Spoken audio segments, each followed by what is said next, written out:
I love fan interaction, and sometimes I get accused of things. Some things, sometimes it's something complimentary. Well, folks, this is one that brought me to come here and talk to you on video. I'm James Lott Jr. This is the Dallas Aftershow. You probably, what? Longtime fans. So if you come on this channel, JLJ Media, youtube.com/JLJ Media, I have a playlist of a lot of early videos that I did videos of this. I started out doing videos of this and then later did video and audio, offered in both.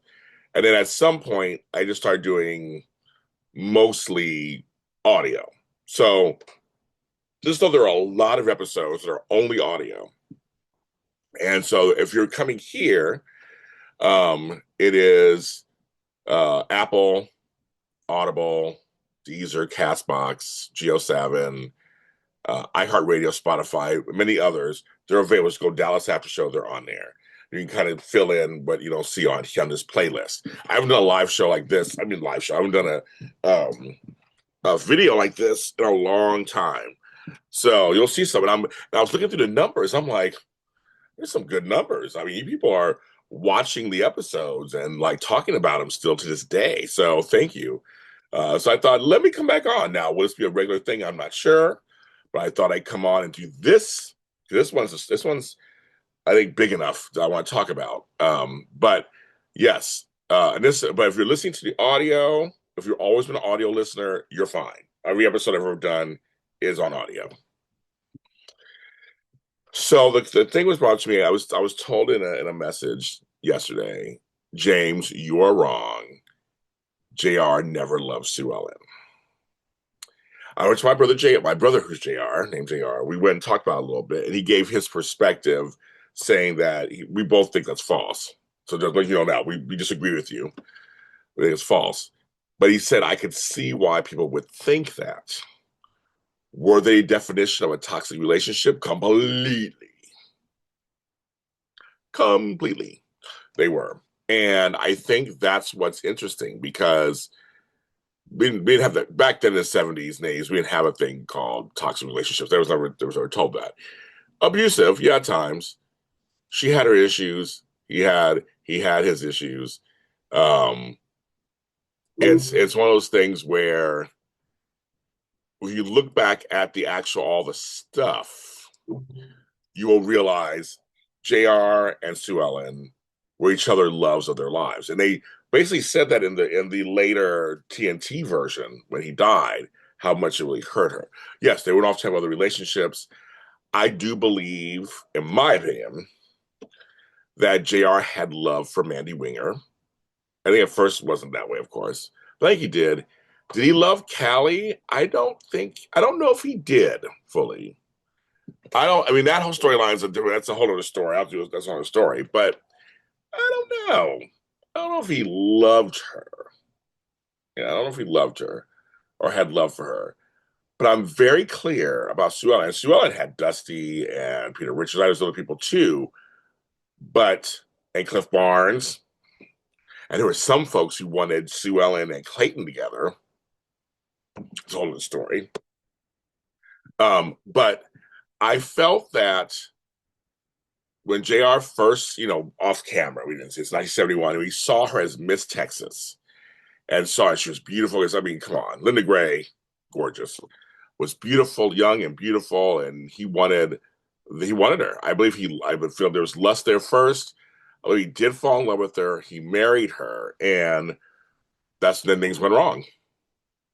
Some folks, I always believe, and I've had my own lifetime relationships. Some folks you can love them or have a version of love, but you're not really meant to be together in a relationship. And that can turn into a friendship, that can turn into co-parenting ship, but not a relationship, a love relationship. Sometimes it turns to a love relationship. It's like, what I mean? Like it's different things. And I think that's what we should look at with these two. I mean, countless affairs. She got drunk. He talked crap to her. She talked crap to him. I always felt like with JR, he wanted Sue Ellen to be his wife.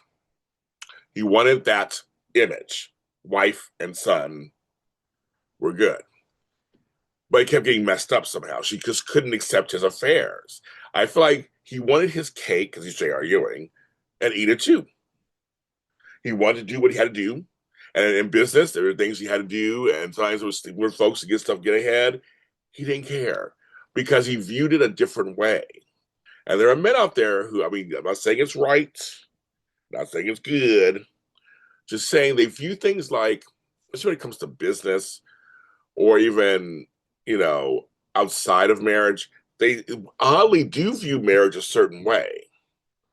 That's almost a code like, no, I'll always come home to you, Sue Ellen. No matter what I'm doing, if you just let me do what I gotta do, I will still come home to you. I want our son. I come to our son. I want to be there for John Ross. He wanted a son he could raise in the oil business. He wanted to just bring him up. He wanted that almost ideal thing right there. But it didn't happen. Obviously, it's soap opera. You can't have that. I mean, that just can't happen. But I think deep down he did. And when she sobered up, he viewed her a little differently. And in the end, as they got older, now on the TNT version, of course, he asked her out. And she talks about that when she's at the funeral drunk, mourning him. I mean, it's one of those things where if he had lived, they probably would have gotten together one more time. And probably for the last time, just because of age and stuff. But I love it. I was always like, no, for me it's very clear because also there's a thin line between love and hate, right? I hate you, I hate you, I hate you. Why do you hate me so much? Why do you care so much? Why do you care that I'm cheating on you? Why do you care that why do I care if you're cheating on me when I'm cheating on you? It's not just the surface. I own you. You're my property because you're my wife. It's not just that. There's more to that. And I always wondered because we don't, Sue Ellen's life, we don't know that. I mean, Kristen and her both were messed up, her sister. And JR is like, you have Jock and Miss Ellie. Jock obviously cheated, and that's where you have Ray. But I always wonder, I mean, like, they were strong parents. I wonder how they just kind of, we went back in time and did some of the movies and stuff and the younger girls, but just practically, I'm just thinking, like, what did he see when he saw his parents? They were together until Jock died off camera. Bobby tried to have successful relationships. Gary was messed up. Ray he had Donna, and then he had Jenna. He was having successful relationships. In the reboot, I say reboot, so I say reboot. In the TNT version, we don't know that much about Ray's life today. Like, what is he doing over there in Europe? Like, what's going on? Is he still with Jenna? Is he happily? Did Charlie end up becoming a grandfather? Lucas and all that. Is he a grandfather of 5? Like, who knows what's going on with him? But with JR, we knew that Ewing was important to him. And in his own twisted way, family was important to him too. That's what makes a great villain, right? That you love to hate. JR was not just one type of villain. He was not just one dimensional. And even some of their sparring, which you can see on TikTok and on YouTube, people are posting stuff. You can see some of their sparring was even kind of funny and comical. Especially the famous one, which slut are you going to sleep with tonight or whatever? And it takes a beat. He goes, anybody or maybe better than a slut I'm looking at right now, or whatever, just walks out. It's like, it's so soapy. It's so soapy. And I stand by that JR and Sue Ellen did love each other. It was just a crazy way of showing it. So that's my story. I'm sticking to it. Please comment if you think I'm the opposite or you agree with me. I'll take all comers. Take it. Let's do it. I love it. No problem. But again, I said we have some episodes. I'm adding this to the I'm adding this to the playlist, the Dallas playlist on here. You can check out some of my other episodes. If this is your first one, you can check out some of the other episodes. But also, if you have anything audio and you want to hear all of my stuff, go to any audio streaming service that has the Dallas After Show, just Dallas After Show, JLJ Media, and you'll see all the. I mean, I talk about all kinds of stuff. And thanks to you guys for watching and going back in time and watching some of the older videos. They still stand up. They still ask the same questions and things that we talk about all the time on these shows. I'm James Lott Jr. Talk to you next time.